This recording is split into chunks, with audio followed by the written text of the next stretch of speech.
Hi, my name is Samantha and welcome to today's video. Today we're going to be making a pouch out of these 6 strips. Let's get into it.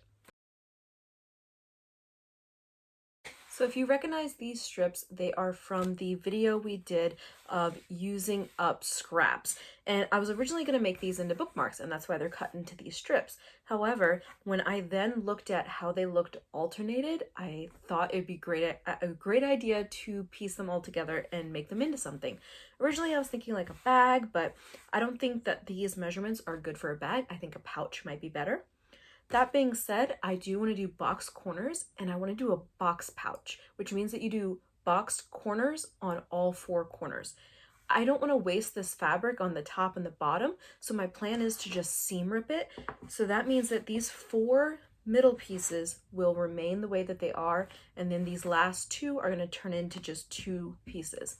Now, the red and the yellow pieces are not equal sizes, so these are not going to perfectly match up. However, they are close enough that I think that it won't matter, and this is our test trial product. The next time we make this, it's going to be with that green scrunchy fabric, which we will be able to cut into perfect matching sizes. So the first thing I'm going to do is seam rip these top 4 pieces, and then we are going to piece together the 4 middle panels, and I'll be back with you. Here's what the panel looks like. So like I said, the yellows and the reds are not perfectly the same size, but what I did in order to add the side panel on is that I folded the big panel in half, found out where the middle mark is, and it's actually right where these 2 connect, so I don't need to mark it, and then I took the little piece that needs to be added on, folded this in half, which this is not at the point where they meet, and then just stuck a pin to mark the middle. Then you just lay this fabric up against where it's supposed to go, pin it down, and then we'll just sew this little section on.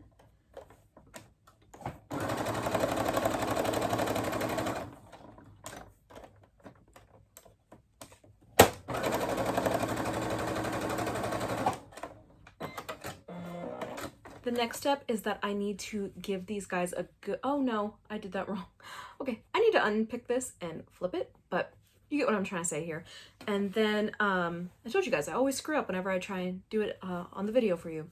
I need to iron these so that they are flat. I'm just ironing all to one side, and then I'm going to cut a piece of interfacing this size, but slightly smaller, about a 1/2 inch smaller, so that there's a 1/4 inch on all sides, as well as cut 2 pieces this size for the lining and pick out a zipper.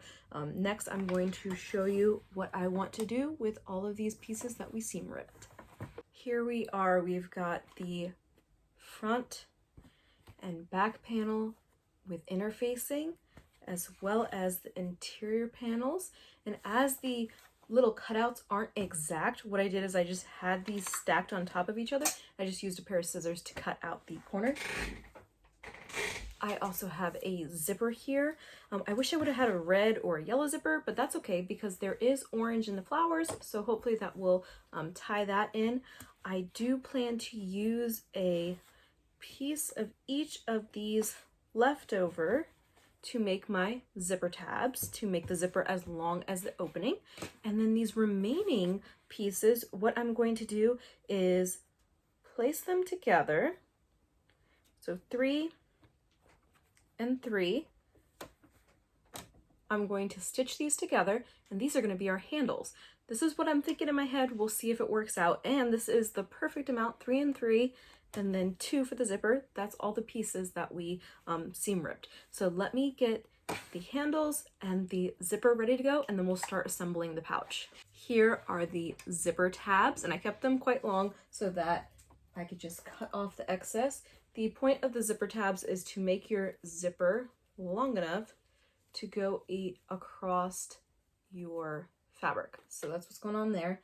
And then the handles, so I stitched 3 of the pieces together, folded it in half, I'm going to fold it the other way and run a stitch, turn it right side out, and that is the plan for the handle. We'll see how these turn out. Hopefully they are long enough. If not, then I might need to connect them together. I don't know. I don't know how long these are supposed to be. I'm kind of just guessing. Handles are now done, and I do not know why I decided to make them this way. I should have done the 4 folding inward method. This was such a waste of time. Oh my god, it took so long. But now I have thicker handles, and I do think this is going to be enough because the side panels are going to be 2 panels, and these are 3. So this should be enough. I don't know, we'll see. I'm kind of just guessing as we go. I haven't watched a like boxed pouch tutorial in a while, so I'm kind of just going off memory and going off of how I think it should go, but I am going to install the zipper now.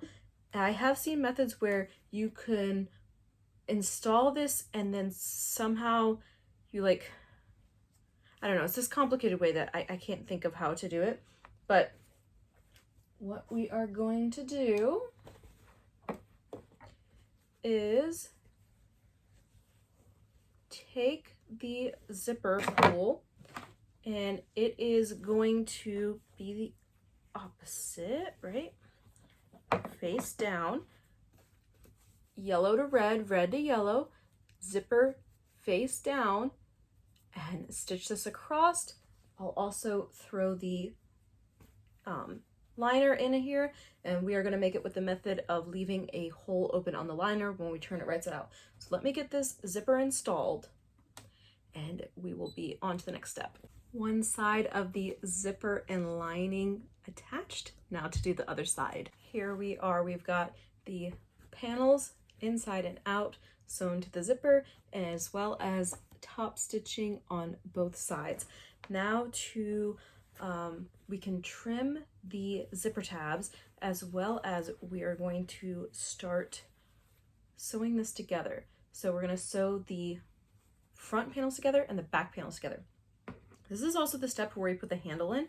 So the handle should go, so if this is the top, the handle is going to go right here. Okay, let's see what that looks like.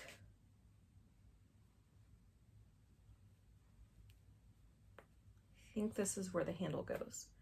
Okay, so this is the front of the pouch. Yes, so this is where the handle is going to go. Oh, you know what I think I was supposed to do? Wait a second. No, I don't think that's where the handle goes. I think the handle goes up here. Let me mess around with this and figure out where the handle goes. Okay, I believe I figured it out. I believe the handle is supposed to go right here. Even if I'm wrong, it's still a functional handle that will help when using the pouch. But I am going to put the handles on either side. Here and here, I'm going to do a little stitching down stay stitch to hold them on so we don't have to use pins, and trim the zipper tabs.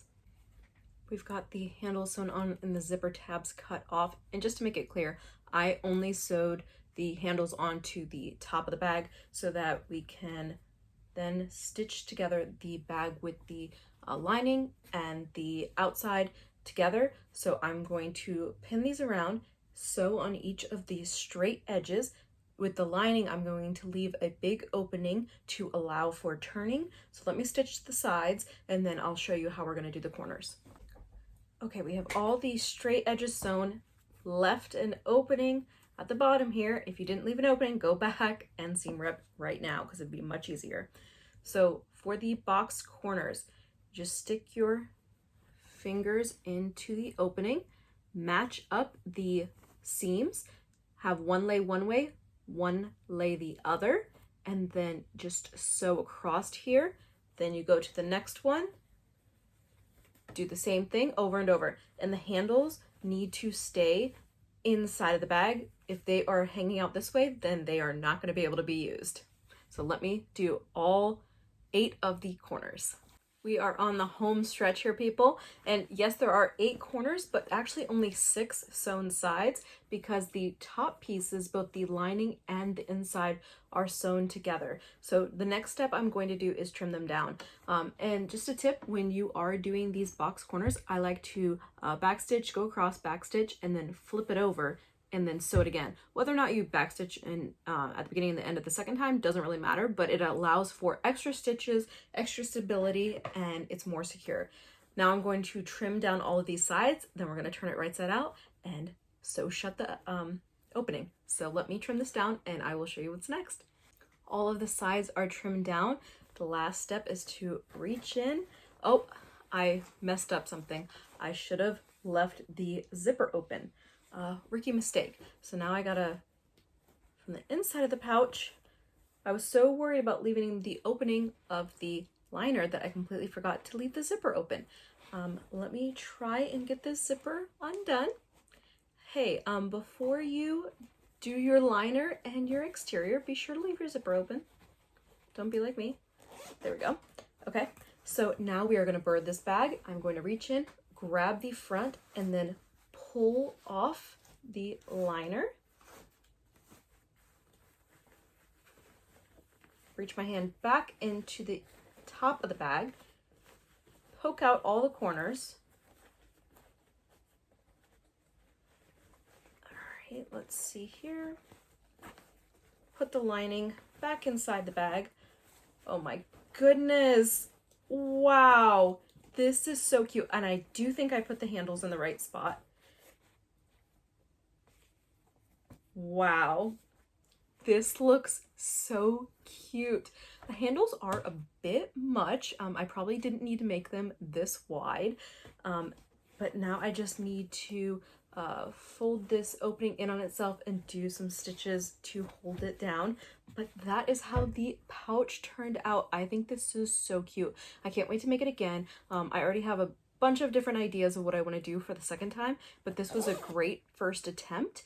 It is so boxy and roomy. I love it. Let me know what you guys think in the comments down below. Is this something that you would make? What adjustments would you make?